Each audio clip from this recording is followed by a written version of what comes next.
Wow. Bisa. Kok cek langit kok ya?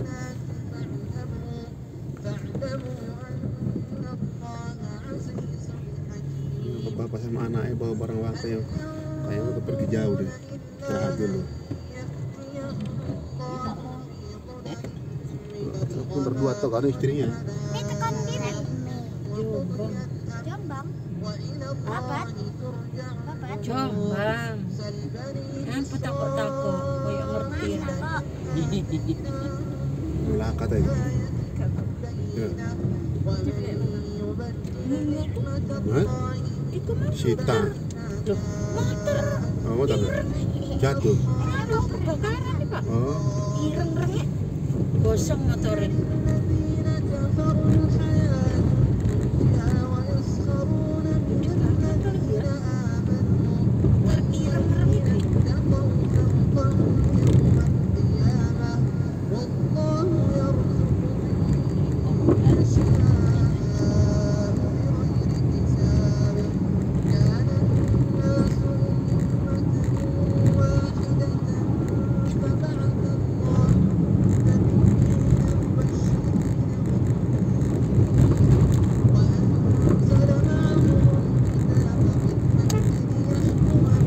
Kemarin di Arab pelemahan kayaknya apa?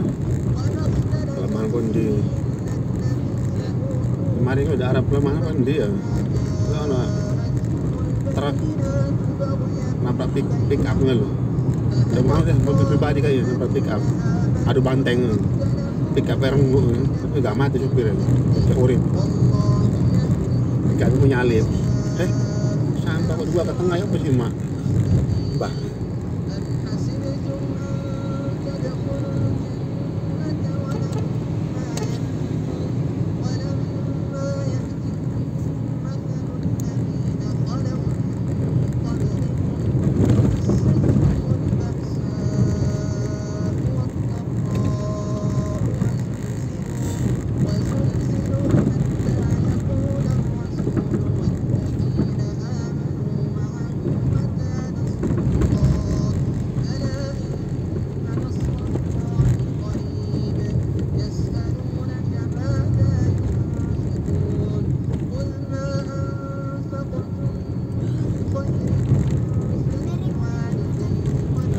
Gak kuat ini loh, kuat banget.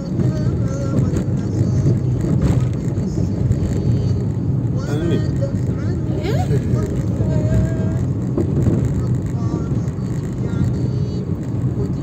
Alien cadel lagi nih lebih. sama pemandangan.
loh. alaihi wasallam Saulan tidak lagi nggak menunaikan. dinyalain ya, akhirnya nggak Madinah apa-apa ya. mendapat ancaman. Nggak dicabut. Kebijakan berani pun harus diputuskan oleh Khalifah baru.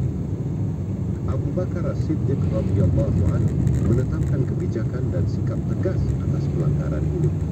Beliau mengutus panglima perangnya, yaitu Khalid bin Al-Walid radhiyallahu anhu untuk membungkam Saya pembangkang. nggak tahu dipanas. Melalui keputusan Ini kan tegas dipanasi ya. Sayyidina Abu Bakar dan kemampuan militer Khalid radhiyallahu anhu, Allah Subhanahu wa taala kembalikan kewibawaan kaum muslimin di Jazirah Arab.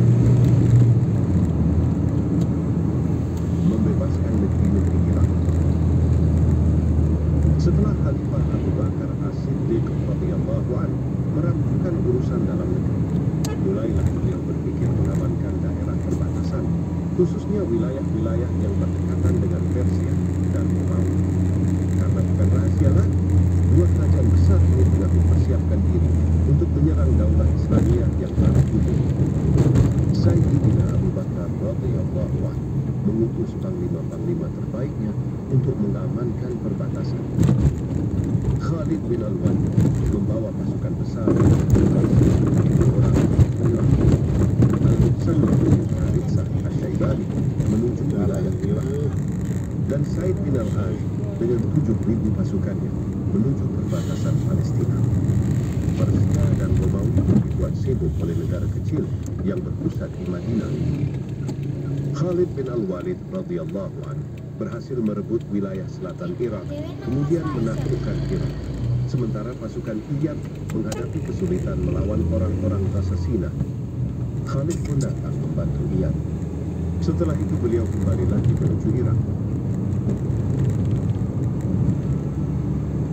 Rencana menghadapi Romawi di Syam. Ketika Sayyidina Abu Bakar As-Siddiq radhiyallahu anhu mengetahui Heraklius menyiapkan 240 pasukan perang untuk menyerang Madinah, beliau sama sekali tak gentar. Sayyidina Abu Bakar tidak merasa sulit, sehingga merasa perlu merendahkan diri dan mengikat perjanjian damai dengan Kaisar Romawi itu. Beliau meresponnya dengan mengumumkan jihad ke Siantero Hijaz, Nejd, dan Yaman. Seruannya pun disambut di segala penjuru. Setelah para mujahid datang, Abu Bakar radhiyallahu anhu menyiapkan 4 brigade serang menuju Syam. 4 kelompok besar ini dipimpin oleh Yazid bin Abi Sufyan, Syurahbil bin Hasnan, Abu Ubaidah bin Al-Jarrah, dan Amr bin Al-As. Kabar kesiapan pasukan Arab Islam menuju Syam pun didengar oleh tuan rumah Romawi. Heraklius menyiapkan sambutan untuk tamunya dengan pasukan yang sangat besar. Lebih dari 120.000 pasukan disiapkan untuk menghadang pasukan Islam dari segala penjuru. Mengetahui besarnya jumlah pasukan musuh, panglima-panglima pasukan Islam berunding dan akhirnya bersepakat meleburkan 4 pasukan menjadi satu kelompok saja. Strategi ini diamini oleh Abu Bakar As-Siddiq radhiyallahu anhu. Strategi kaum muslimin juga direspon Romawi dengan menyatukan pasukan besarnya di bawah pimpinan Theodor. Dia adalah saudara Heraklius. Jarak tempuh 2 bulan perjalanan membuat panglima-panglima kaum muslimin ketar-ketir dengan stamina pasukan mereka. Mereka khawatir jarak tersebut membuat semangat tempur dan kesabaran pasukan menguap karena terpapar teriknya matahari pada tersebut. Ditambah lagi pasukan musuh yang besar dan lengkap. Mereka pun meminta bantuan kepada Khalifah Abu Bakar As-Siddiq radhiyallahu anhu. Surat permohonan bantuan tiba di Madinah. Setelah bermusyawarah dan mengetahui detail keadaan di lapangan, Sayyidina Abu Bakar memandang perlunya peralihan kepemimpinan pasukan. Perang besar ini butuh seorang pemimpin yang cerdas strateginya dan berpengalaman. Beliau memerintahkan agar Khalid bin Al-Walid radhiyallahu anhu yang berada di Irak berangkat menuju Syam.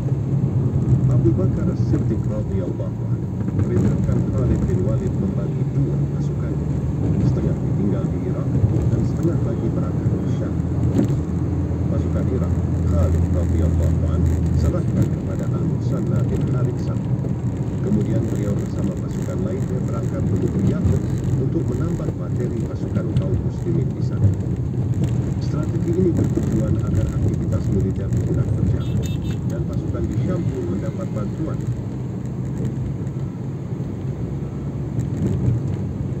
Manajemen pasukan saat itu Syam. Khalid radhiyallahu anhu menyiapkan batalion yang kuat yang terdiri dari para panglima pilihan seperti Al-Qaqa bin Amir At-Tamimi, Darar bin Al-Khattab, Darar bin Al-Azwar, Hashim bin Amir, dan lain-lain. Sampai akhirnya terkumpullah 10.000 pasukan berangkat menuju Syam. Kecerdasan strategi militer Khalid radhiyallahu anhu dalam perang Yarmuk telah tampak sejak dulu.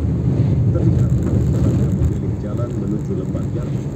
Beliau memilih melewati gurun-gurun yang bergelombang dan memiliki sumber air yang langka sehingga pergerakan pasukan tidak mencolok. Kontur tanah bergelombang menyembunyikan pasukan dari penglihatan, sementara sumber air langka membuat orang-orang jarang tinggal atau melewati tempat tersebut, sehingga kerahasiaan pasukan bantuan pun tetap terjaga. Tentunya strategi ini membutuhkan pengenalan detil terhadap kondisi alam. Khalid bin Walid radhiyallahu anhu mendiskusikan bagaimana solusi kebutuhan air pasukan untuk jalannya. Beliau adalah Rafi bin Amirah. Rafi radhiyallahu anhu menyarankan agar semua pasukan membawa air sekemampuan mereka masing-masing. Sedangkan kuda-kuda mereka disiapkan sumber air sendiri. Mereka membawa 20 onta yang besar. Onta-onta meminum air yang banyak. Kemudian pada saatnya nanti, mereka disembelih dan dimanfaatkan simpanan air di tubuh mereka untuk kuda-kuda yang kehausan. Sedangkan dagingnya dimakan oleh pasukan. Khalid bin Walid radhiyallahu anhu memotivasi pasukannya dengan mengatakan, "Wahai kaum muslimin, jangan biarkan rasa lemah menjalari kalian dan rasa takut menguasai kalian. Ingatlah, pertolongan Allah Subhanahu wa Ta'ala itu datang tergantung dengan niat, dan besarnya pahala itu tergantung pada kadar kesulitan. Seorang muslim wajib untuk tidak khawatir terhadap sesuatu selama Allah Subhanahu wa Ta'ala menolong mereka." Para pasukan menanggapi seruan Khalid radhiyallahu anhu. "Wahai Amir, Allah Subhanahu wa Ta'ala telah mengumpulkan lakukanlah strategi yang ada di benakmu dan berjalanlah bersama kami dengan keberkahan dari Allah Subhanahu wa Ta'ala." Rute perjalanan pasukan Khalid bin Walid adalah Qarqara Suwa, Arj, Palmyra, Al-Qatain, Uwarin, Marj Rahid, Bosra, dan tujuan terakhir Yarmuk. Pasukan ini berjalan melintasi padang pasir di saat malam, pagi, dan menjelang siang, karena di waktu-waktu tersebut cuacanya tidak baik. Selain menghemat energi, cara ini juga menjaga penggunaan air agar tidak boros. Strategi perang Yarmuk. Sebelum tiba di Yarmuk, pasukan Khalid bin Walid bertemu dengan pasukan Yazid bin Abi Sufyan, Abu Ubaidah bin Al-Jarrah, Amr bin Al-Ash, dan Surahbil bin Hasnah di Ajnadain. Kemudian para panglima itu berkumpul dan berdiskusi. Khalid bin Walid radhiyallahu anhu mengatakan, jumlah pasukan musuh sekitar 240.000 orang, sedangkan total pasukan kita 46.000 orang. Namun Al-Quran yang mulia, betapa banyak terjadi golongan yang sedikit dapat mengalahkan golongan yang banyak dengan izin Allah, dan Allah Subhanahu wa Ta'ala beserta orang-orang bersama. Quran Surat Al-Baqarah ayat 249. Tidak ada sejarahnya perang dimenangkan semata-mata karena banyaknya jumlah, tapi kemenangan itu karena mereka beriman kepada yang memerintahkan, lurusnya niat, strategi untuk menang, dan persiapan. Setelah memahami gagasan-gagasan panglima yang lain dan mengetahui bahwa pasukan Romawi bersatu di bawah komando Theodoric, Khalid bin Walid radhiyallahu anhu memantapkan pilihan, menyatukan pasukan muslim di bawah satu komando Romawi. Strategi ini juga menutup celah setan untuk memecah belah pasukan, apabila dipimpin oleh banyak pimpinan. Pada hari pertama perang, pasukan dipimpin oleh Khalid bin Walid radhiyallahu anhu. Hari-hari berikutnya, panglima yang lain bergiliran menjadi pimpinan pasukan. Tidak diragukan lagi, Khalid bin Walid sangat mumpuni dalam mengatur strategi perang. Beliau memenangi banyak perang di Jazirah Arab dan berpengalaman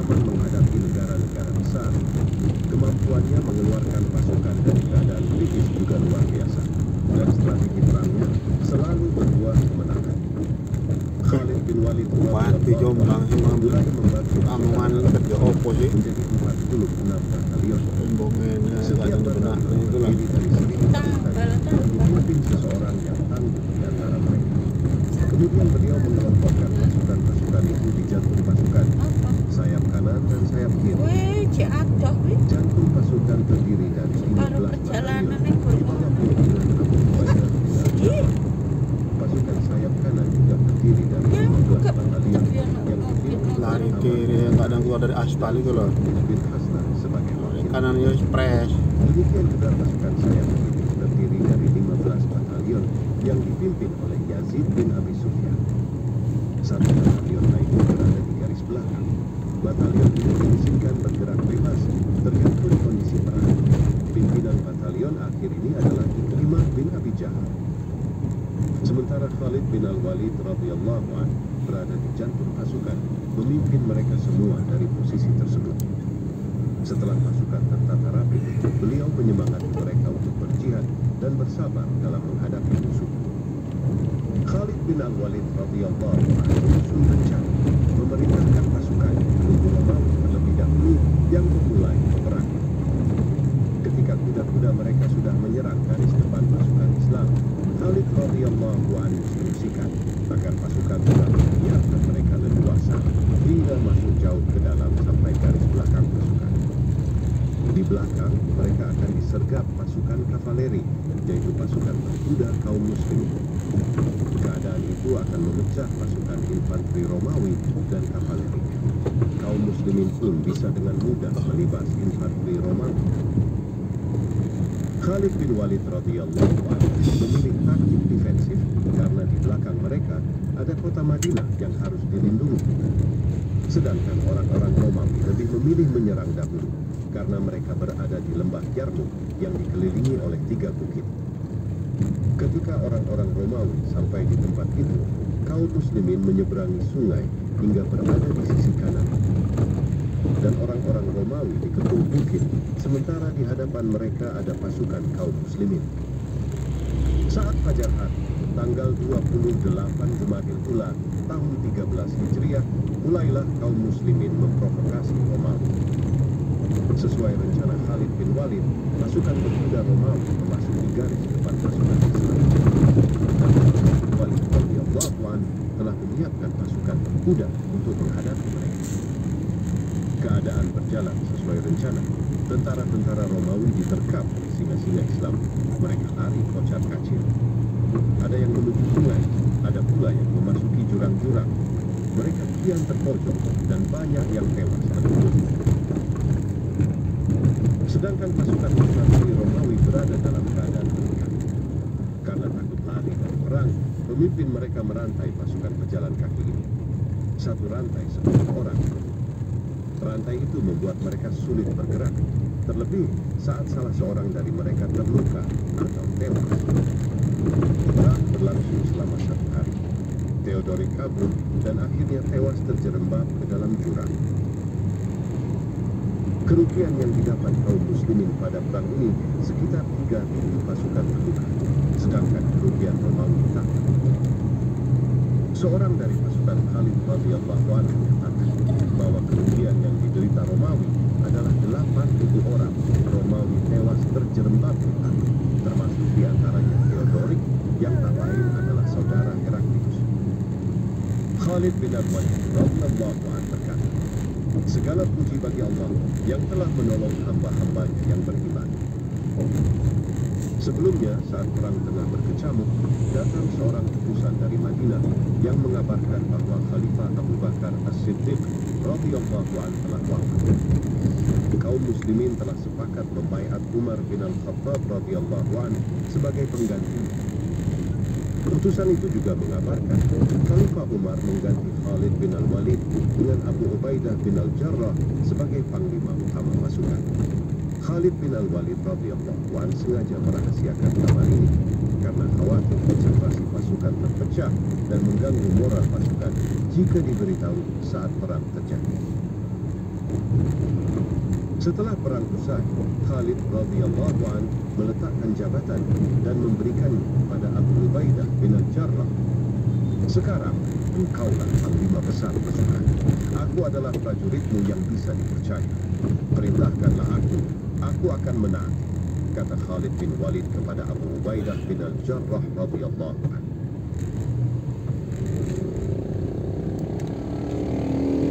Nama Khalid bin Al-Walid radhiyallahu anhu telah terukir dalam sejarah sebagai seorang panglima besar. Beliau turut serta dalam perang-perang yang mengubah perjalanan sejarah, mampu menghantam negara adidaya yang sebelumnya tak terkalahkan, dan mengangkat martabat daulah Islamiyah. Setelah kemenangan di Yarmouk, Khalid radhiyallahu anhu memperingatkan Raja Persia yang bernama Kisra yang juga ingin memerangi Islam. Khalid radhiyallahu anhu mengatakan, "Masuk Islamlah, pasti kau selamat. Jika tidak, sungguh aku akan datang menemui kalian bersama orang-orang yang mendambakan kematian, sebagaimana kalian mencintai kehidupan." Saat membaca surat itu, Kisra merasa ciut. Dia mengirim utusan ke Kaisar Cina untuk meminta bantuan. Kaisar Cina menanggapinya dengan mengatakan, "Wahai Kisra, tidak ada daya bagiku menghadapi kaum yang seandainya mereka ingin menghancurkan gunung, niscaya mereka bisa melakukannya. Orang-orang yang takut kepada Allah, maka Allah membuat segala sesuatu takut kepada mereka."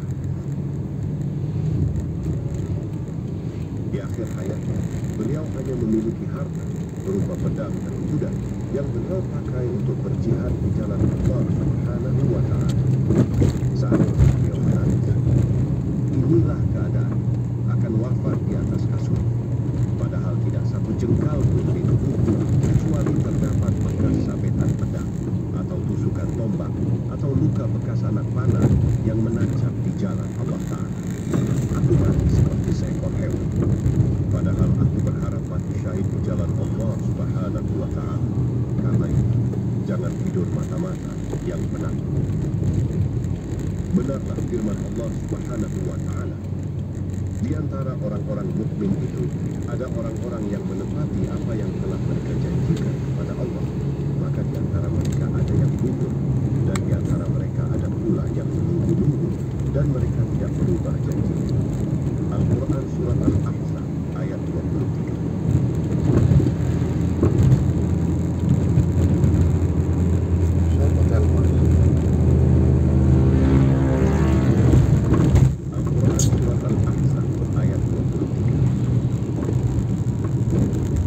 Demikianlah beberapa kisah strategi perang Khalid bin Al-Walid radhiyallahu anhu yang bukit indah dalam sejarah Islam. Assalamualaikum warahmatullahi wabarakatuh.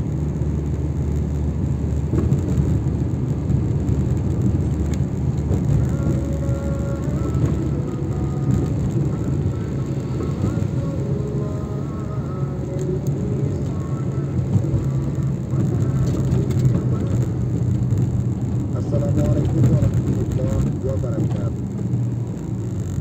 Semasa Rasulullah SAW masih hidup, beliau dikelilingi oleh para sahabat dengan segala karakteristik dan sifat yang beragam.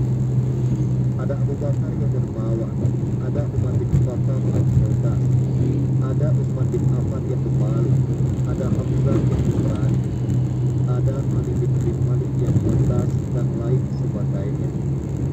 Namun di samping ini, ada juga sahabat Nabi yang suka lucu, suka jahil, iseng, tapi dia lucu dan binatang.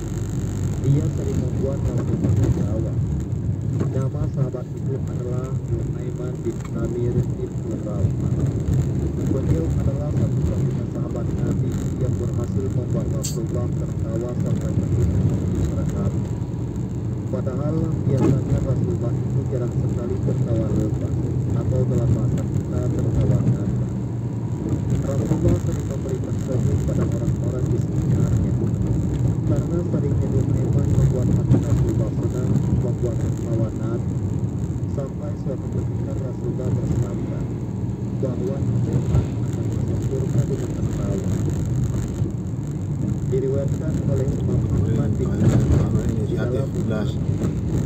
Nu'aiman adalah sahabat Rasulullah SAW. Kalau inisiatif lah pemerintah gitu Dia lah. merupakan sahabat Nabi yang bisa setiap hari Sampai berkomentar, masa bicara. yang setiap hari mendengarkan nasihat Tak Nabi. melewati. Tapi ternyata Nuaiman masih memiliki hobi jahiliyah yang sudah dilarang, yang sudah diharamkan oleh Islam. Hobi Nuaiman adalah minum haram, alias minum minuman keras, alias mabuk-mabuk. Jadi adanya orang yang malu, orang yang suka minum minuman keras, itu tidak terjadi di zaman sekarang saja. Bahkan di kehidupan sehari-hari Rasulullah masih ada sahabatnya, orang-orang terdekatnya yang mabuk. Lalu apakah Rasulullah yang saja dengan kelakuan Nuaiman yang lebih mabuk itu? Tentu saja Rasulullah tidak mengasihi, berkali-kali Nuaiman hidup. Pada suatu ketika Nuaiman sedang mabuk, para sahabat menghadapkan, membawanya kepada Rasulullah. Kemudian Rasulullah SAW memukulnya dengan sandal. Para sahabat pun kemudian disuruh Rasulullah untuk memukulnya dengan sandal, kemudian ditaburi dengan debu. Beberapa sahabat sangat jengkel dengan Nuaiman karena setelah dihukum kemudian bertobat. Nuaiman lagi-lagi mengulangi hobinya mabuk-mabukan. Setelah bertobat, Nuaiman akan mengulanginya lagi dan lagi-lagi mengulangi. Maka sahabat menjadi jengkel, bahkan ada yang marah dan menganggap Nuaiman sudah mulai menentang hukum Allah Subhanahu wa Ta'ala. Pada suatu ketika, setelah menghukum Nuaiman, seorang sahabat sangat marah. Ia melaknat dan melakukan sumpah serapah. Semoga Allah melaknatmu wahai Nuaiman, kata sahabat itu. Rasulullah SAW yang menunjukkan hati, beliau segera menegur sahabat yang marah ini. Rasulullah bersabda, wahai Fulan, walaupun Nuaiman itu seorang pemabuk, tapi dia itu mencintai Allah dan Rasul-Nya. Sabda Rasulullah SAW. Ternyata kebenaran, kenakalan, kejahilan dari Nuaiman tidak membuat Rasulullah membenci. Rasulullah justru merasa terhibur jika bersama di pergantian satu ini. Rasulullah pun pernah bersabda, aku belum pernah dibuat gembira oleh orang seperti Nuaiman membuatku gembira. Dalam Sahih Bukhari di kitab Fathul Bari karangan Ibnu Hajar Al-Asqalani tertulis di dalamnya, tidak termasuk syarat mencintai Allah dan Rasulullah harus terbebas dari semua dosa. Untuk mencintai Allah dan Rasul-Nya tidak harus selalu suci lahir dan batin. Seorang pendosa pun berhak untuk mencintai Allah dan Rasulullah Sallallahu Alaihi Wasallam. Buktinya Nuaiman, dia pemabuk, jahil, usil, sering membuat repot orang. Namun Rasulullah menyebut Nuaiman sebagai orang yang mencintai Allah dan Rasul-Nya. Ternyata banyak orang yang nakal yang dicatat sebagai orang yang mencintai Allah dan Rasul. Masya Allah.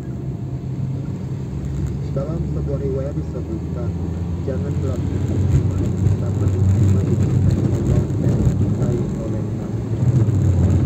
Diriwayatkan oleh Imam beliau berkata bahwa ketika Nuaiman diajak oleh Sayyidina Abu Bakar untuk negeri Syam. Negeri Syam saat itu meliputi wilayah Syria, Lebanon, Yordania, Palestina dan sekitarnya. Umumnya orang-orang Quraisy pada masa itu mereka melakukan perjalanan untuk berdagang. Mereka membawa dagangan dari Makkah untuk dijual di Syam, dan sebaliknya mereka membeli dagangan dari Syam yang dijual di Lebanon. Ketika itu Abu Bakar mendatangi Rasulullah SAW untuk meminta izin. Ya Rasulullah, saya meminta izin. Saya mau mengajak seorang sahabat kita untuk berangkat. Kemudian Rasulullah bertanya, siapa yang mau diajak oleh Abu Bakar? Sayyidina Abu Bakar kemudian menjawab, Nuaiman ya Rasulullah, katanya sambil tersenyum. Untuk apa mengajak Nuaiman? Tanya Rasulullah Sallallahu Alaihi Wasallam. Untuk seru-seruan aja ya Rasul. Satu lagi Suwaid bin Affan, ya Rasul. Wahai Abu Bakar, apakah ada yang ingin mengajak Nuaiman? Tanya Rasulullah Sallallahu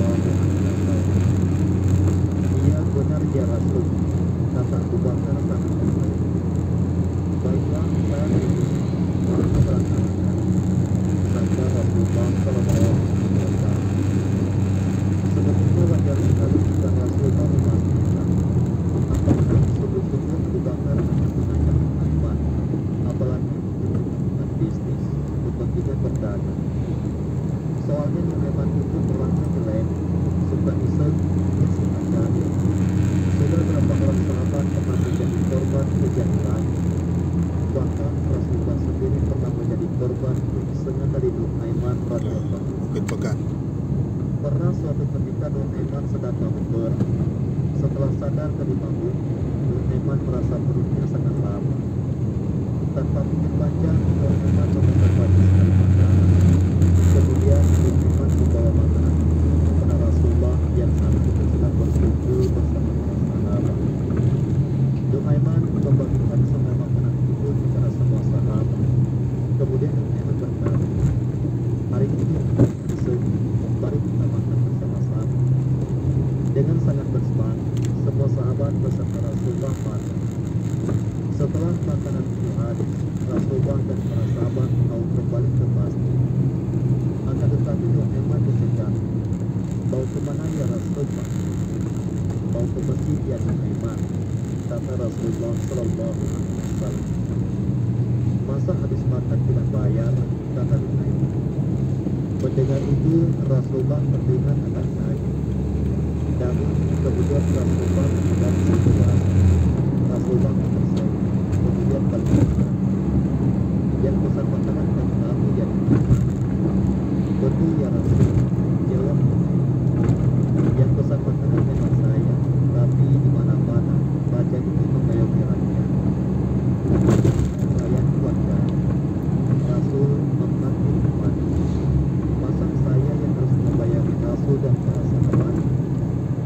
Mendengar itu, Rasulullah Sallallahu Alaihi Wasallam tertawa. Lantas beliau mengeluarkan sejumlah uang dan menyuruh para sahabat kurang, alias beruntung untuk membayar makanan yang sudah dipesan oleh Nur Aiman radhiyallahu anhu. Ini hanya salah satu contoh kecil dari kesenangan yang dilakukan oleh Nur Aiman. Singkat cerita, berangkatlah Sayyidina Abu Bakar dan rombongan dari Syam. Semua orang sudah tahu tugasnya masing-masing, kecuali Suhaib dan Nur Aiman radhiyallahu anhu. Sesampainya di Syam, kemudian Abu Bakar bertanya kepada Suhaib, "Wahai Suhaib, kamu inginnya kerja apa?" "Terserah Anda saja ya Abu Bakar, saya ikuti saja," kata Suhaib radhiyallahu anhu. Sayyidina Abu Bakar tahu Suhaib ini orang yang jujur dan penurut. Kalau disuruh maju, maka dia akan maju. Kalau disuruh ke kanan, maka dia akan ke kanan. Kalau diberi amanah, dia akan mundur. Berbeda kembali dengan Nur Aiman. Kalau misalnya disuruh mundur, dia malah maju. Kalau disuruh maju, dia malah mundur. Nur Aiman itu memang beda orang. "Baiklah Suhaib, kalau begitu kamu saya beri kerjaan untuk menjaga makanan. Saya tahu kamu orang yang tegas, kamu amanah dalam menjaga kepercayaan," kata Sayyidina Abu Bakar radhiyallahu anhu. Semua orang sudah mendapatkan kepercayaan kecuali Nur Aiman. Kemudian Nur Aiman bertanya kepada Sayyidina Abu Bakar radhiyallahu anhu, "Wahai Abu Bakar, apa pekerjaan yang harus saya lakukan?" Kemudian Sayyidina Abu Bakar menjawab, "Kalau kamu yang baik, lakukan saja apa yang diusulkan. Terserah kamu. Yang penting kamu ikut saya periksa." Maka hari itu semua orang sibuk dengan pekerjaan. Sayyidina Abu Bakar hanya sibuk bertransaksi barang. Semua orang sibuk dengan aktivitas. Di bawah waktu Nur Aiman tiba-tiba saja merasa lapar, tapi dia tidak punya uang. Kemudian dia menuju ke tempat rokok. Dicari-carinya makanan tapi tidak ditemukan. Akhirnya Nur Aiman bertemu dengan Suhaib yang sedang menjaga makanan. "Wahai Suhaib, beri saya makanan. Saya sudah sangat lapar." Tapi Suhaib menolak memberikan. Dengan berbagai cara Nur Aiman membujuk dan merayu Suhaib. Dia mencoba menaklukkan hatinya supaya kasihan dan memberinya makanan. Suhaib yang memang sangat menjaga amanah tetap menolaknya. Suhaib pun menyarankan kepada Nur Aiman agar menunggu Abu Bakar terlebih dahulu. "Berilah makanan itu sekarang, wahai Suhaib, atau aku akan berbagi salah kepadamu," kata Nur Aiman. "Berilah bagi Suhaib, karena dia tahu Rasulullah saja dipercayai sama Nur Aiman."